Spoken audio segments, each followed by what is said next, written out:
এ ভাই কি বলবো, আর দুঃখের কথা, 6 একে 44 86 100 সেম, 250 টাকার কল, সকাল সকাল 44 86, 6 একে 44 86, রিটার্ন চলে গেল 25,000 টাকা।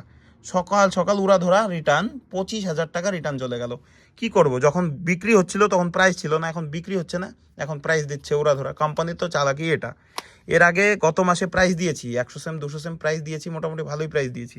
কিন্তু এখন কি আর করা যাবে, কাস্টমার ধরে রাখতে পারছে না, কাস্টমার কন্টিনিউয়াস কাটছে, কাটতে কাটতে এখন তো মেরুদণ্ড ভেঙে গেছে কাস্টমারের। এখন আর পাচ্ছে না, কারণ কি মাঝখানে প্রাইস দেয়নি একদম, মানে যেগুলো 100 সেম 200 সেম ছিল ওগুলো প্রাইস দেয়নি, এবং কি 10 সেমেও প্রাইস একদম মানে নাই বললেই চলে, এরকম প্রাইস ছিল। কিন্তু 30 সেমটা আমার খেলেছে, হ্যাঁ আমি বলবো 30 সেমটা আমার লাগাতার কন্টিনিউয়াস প্রাইস ছিল। কিন্তু এখন যেটা হচ্ছে, এখন প্রাইস হচ্ছে বড় সেমে, কিন্তু এখন কাস্টমার কাটতে পারছে না, কারণ কাস্টমারের হাতে ক্যাশ নেই, এবং ক্যাশ না থাকলে কাটবেই বা কীভাবে।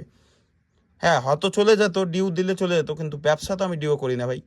ডিউয়ের কোনো সিস্টেম নেই, যা বেচবো নগদ, নিলে নাও না হলে নেই।